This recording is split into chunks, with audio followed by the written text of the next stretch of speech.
Today, we're going to talk about Job. Job 1:8. And the Lord said unto Satan, Hast thou not considered my servant Job, that there is none like him in the earth, a perfect and an upright man, one that feareth God and eschewed evil? Then Satan answered the Lord and said, Doth Job fear God for naught? Hath not thou made a hedge about him, and about his house, and about all that he hath, on every side? Thou hast blessed the work of his hands, and his substance is increased in the land. But put forth thy hand now, and touch all that he hath, and he will curse thee to thy face. And the Lord said unto Satan, Behold, all that he hath is in thy power. Only upon himself put not forth thy hand. So Satan went forth from the presence of God. You hear a lot of people talk about the dualism between God and Satan. There's no dualism. God is in control of everything. Satan is subservient to God. He had to get permission just to affect Job. God was protecting him. God was blessing him. There is like on and off for like 2 weeks, I've been studying Job.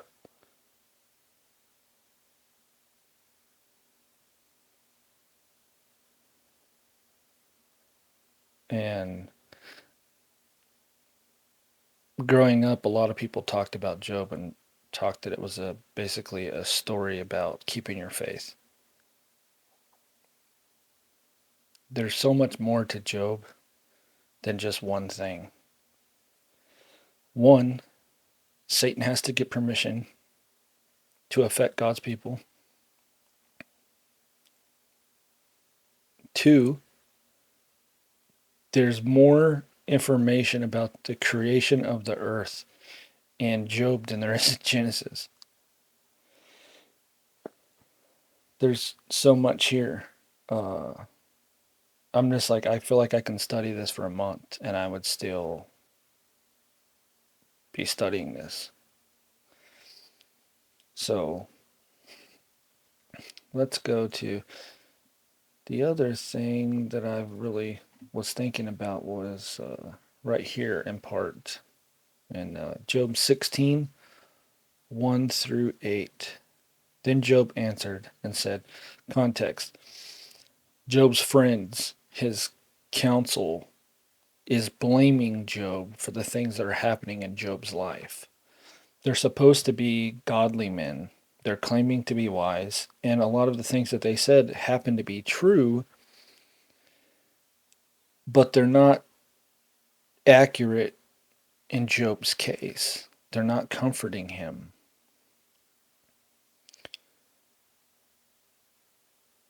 Then Job answered and said, I have heard many such things. Miserable comforters are ye all. Shall vain words have an end?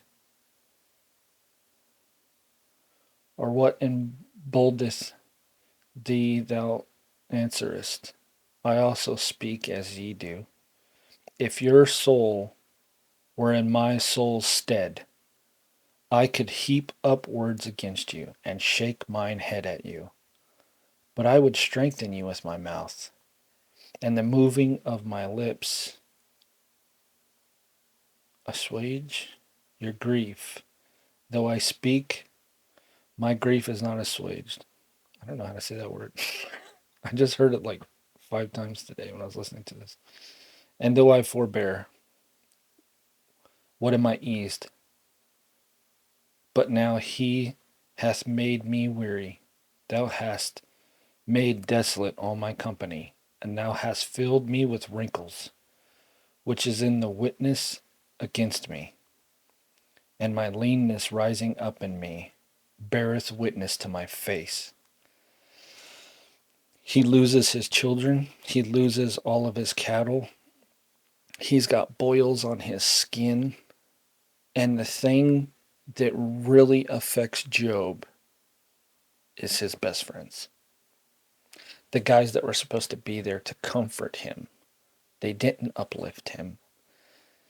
They used the scriptures to prove that Job was, they, in my mind, it's like weaponization of the Bible. Instead of comforting him and praying for him, which they never did. Job's friends never prayed for him. Instead of praying for him and uplifting and trying to get the answer for Job, they just judged him. They used their wisdom and what they knew at the time. But man, that's so, it's fitting. I think in this day and age, it's very fitting. You know, in war, when you have like, they call it blue on blue, when you know you bomb an area and there's American troops in there. They call it blue on blue. We have a lot of blue on blue in this country. It's the Christians coming against Christians that is just devastating to the church body in itself. It's not the outside sources that are affecting most Christians. It's the Christians that are affecting Christians. People like my little brother that were injured in the in you know by fellow Christians. Um, but that really hit close to home when I was reading that. And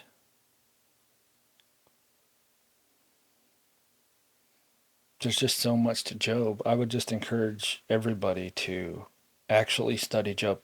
You can't just study a little bit of Job and then go out there and make big, bold decisions and then be like, oh, well, that's what Job did and he, it worked out for him. God gave him back more than he ever. Yeah, but the difference is that a lot of people affect their own life.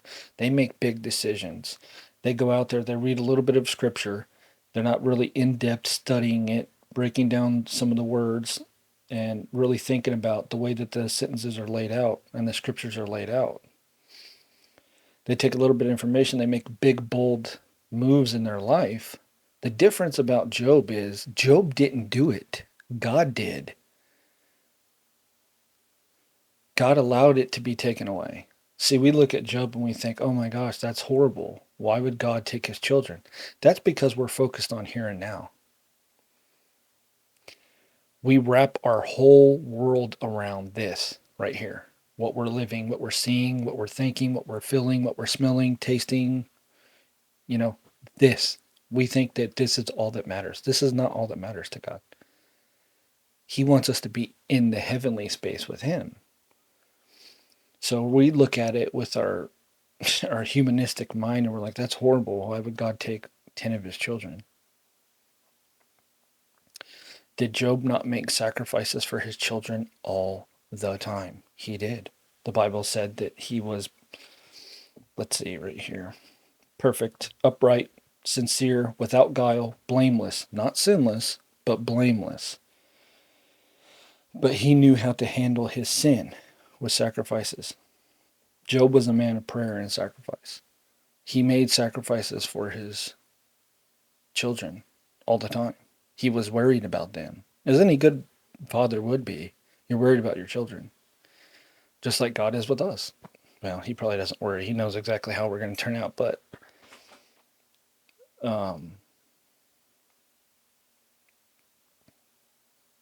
we look at his situation and everything that was removed from him, and we're like, that's horrible. But Job's awesome because he had faith. Job made sacrifices for his kids all the time. He did things correctly. And when they died, when that storm hit and that house fell on those sons and his daughters and killed them, they're in heaven. God allowed it. God knew how they would turn out. This wasn't Satan's idea. God said, have you considered? Now, why? The people asked the question for years, and I heard Chuck Missler, ask the question once, why did the innocent suffer? If you're looking for that answer, it's never found in Job. I can come to my own conclusions, but it's just conjecture. My conjecture is Jesus was innocent and he suffered for us. And if we're supposed to be like him, we know that within suffering, it builds us up. I've been homeless. I've went to bed hungry. I've, I've lived, my younger years were challenging. But now as a 40-year-old man, I'm like, man, that made me so much stronger so that when this person dies or, you know, my car breaks down or I get a flat tire, and some people panic when they get a flat tire. I don't panic. Like, to me, that's nothing. I do think that we're pretty spoiled. I don't think any of us today could withstand the things that Job went through. Wow. What a man that feared God. What a man that stayed true. The difference is like I said before, God allowed those things to be removed from Job. So when it was over and Satan fails, God blessed him back with so much more than he lost. He had more children, he had more cattle, he had more wealth. But it's not just about Job. To me, the greatest lesson in Job is not about Job. The greatest lesson in Job is they think that they had everything figured out. But as we know later on, when God appears in the whirlwind to Job, he sets him straight. And even Job humbles himself and says that he's, vile basically, and that he won't talk anymore. And he knows that he's really stepped in it. And that he doesn't understand as much as he thinks he does. God doesn't stop. He keeps correcting Job. And then Job has to pray for his three friends. So three of Job's friends out of the four got corrected. God's like, you better have Job pray for you. Wow.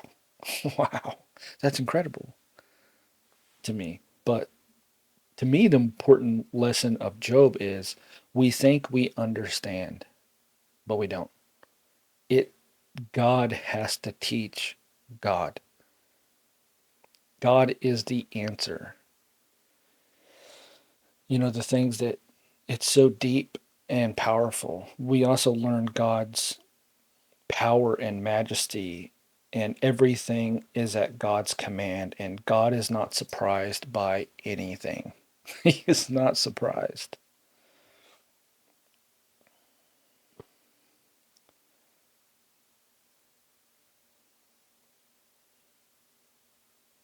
God was also using Job, who he knew would succeed. He used Job's life. Job was popular. Everybody knew Job all around the place. Different cities, different towns. People knew who he was. God used Job, who he knew would succeed. Everybody that was watching Job knew everything that happened to him. They knew what all his friends were telling him. They could see him be brought to desolation. God used Job to glorify himself. He used Job to teach not just Job and his four buddies. He used Job to teach every single person in Job's life who he was, who he really was. They thought they had an understanding. Let's not forget the fact that Job is the oldest book in the Bible. It's really old. And man, there's just so many deep things to Job. I dug into it, and I'm just going to tell you a couple personal stories. I've been writing a book about my life because most people, when I tell them, oh, you won't. If I wrote it down in a book, you wouldn't believe it. You would think of it was just a novel fiction. And I tell them one story, and they're just like shocked, and they can't believe, how are you still alive? How can you have people use you for years and years and years and still pray for their forgiveness? How can you forgive them that many times? How can you still have a smile on your face? How can you still be loving to people? How can you meet somebody in the grocery store or at the restaurant and just, talk to them? And how are you not just angry all the time? And I don't really have an answer. But I was talking to my mom on the phone the other day, and I was telling her that she was talking to me about my book. She's like, "You need to finish it." I hear you, Mom. I realized about halfway through the book, I was telling my mom on the phone. I think it was yesterday. Anyway, I was telling her that at first I thought it was a biography on the crazy things that I've been through in my life. I feel like this microphone's too high. Of all the crazy things that I've been through in my life. And I just thought it was like a biography. And I just started crying because I'm like, it's not.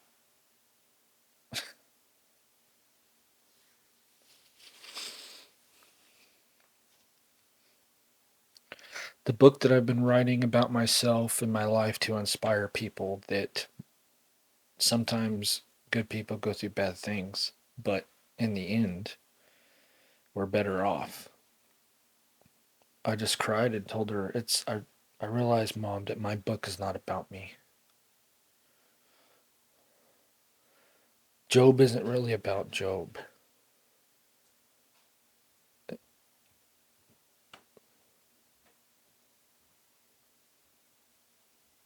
Job is about God.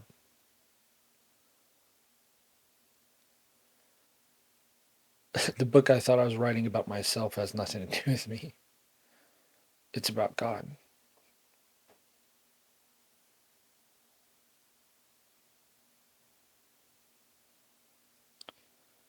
I wrote a couple things down. You've heard it be said before. It's easy to serve God when things are going well. And I think the book of Job proves that. When Satan tells God, "But put forth thy hand now, and touch all that he hath, and he will curse thee to thy face." The first thing that Satan did was strip away Job's wealth, cattle, animals, then took all of his children. Yet Job knew God gave him everything.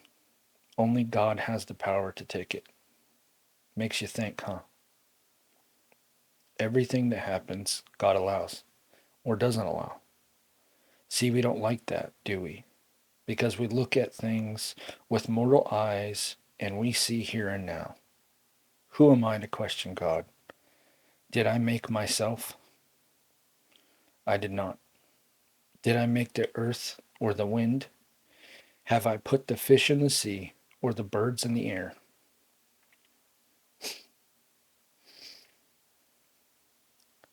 None of these things we can do, not one of them.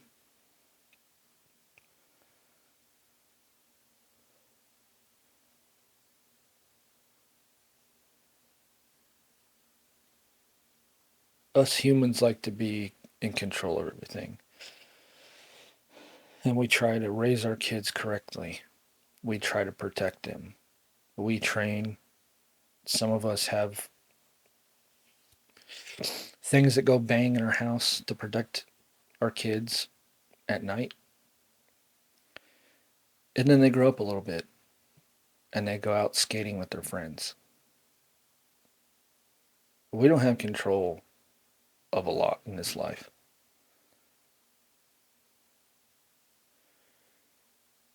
Realize that God is in control. Everything that you have, God allowed you to have. Your personality,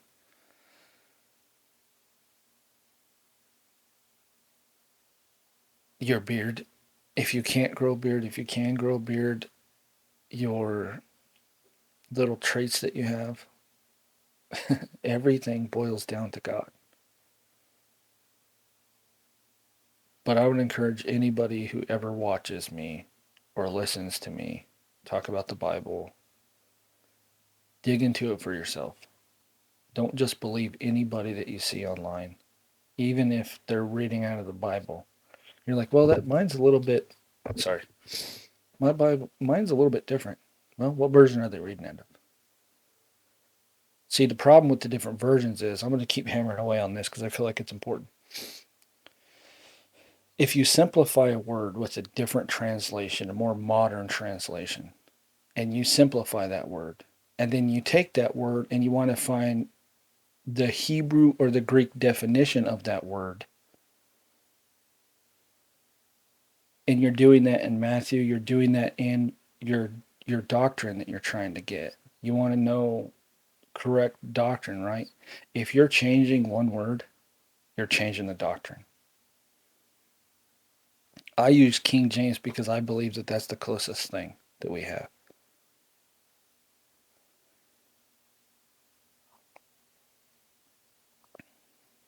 Do your own research.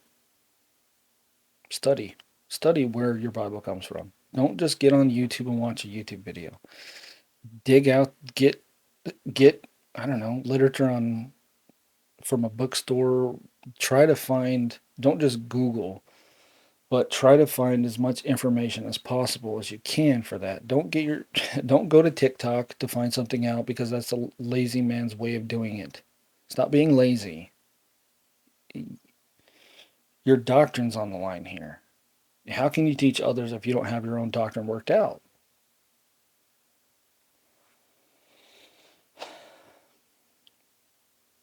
Don't believe me if you don't want to.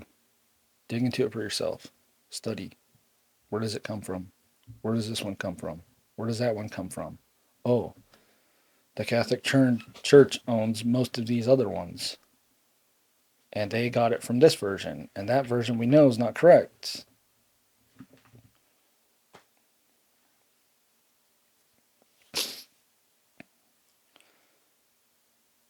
Dig into Job. Get you a King James study Bible.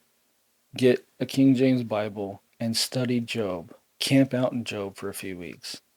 Man, I know a lot of people that are struggling right now with this. I'm not the only one. I thought I was. Sometimes we like to think, oh, I'm the only one out here suffering. I'll tell you another story. Everybody knows that I've been going through the ringer. I lost my job. My car broke down. Just any and everything that could be removed from me has been removed from me. But I tried to remember Job in that moment when it started happening. It wasn't quick. I lost my job pretty quick, but that just shut down. It wasn't anything that we did. I don't think, but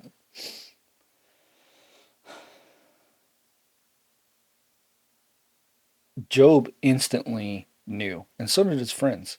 God gave him everything, and God's taken it away. They knew right away that it was God doing it.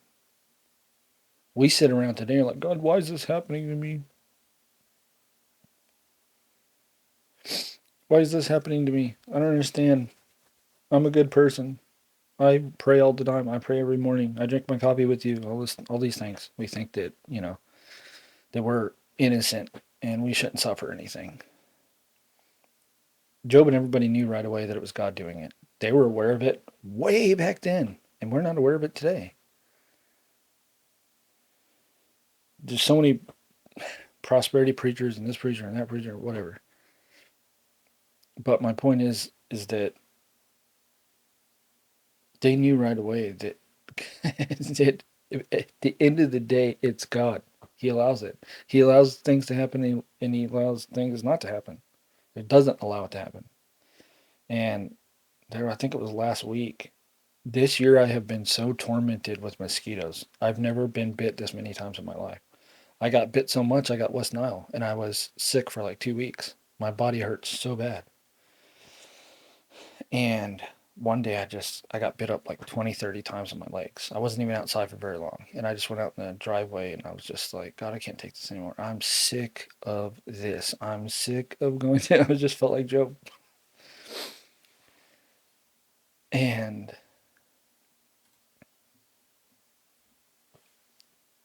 I was just, I was mad, to be honest. I was mad.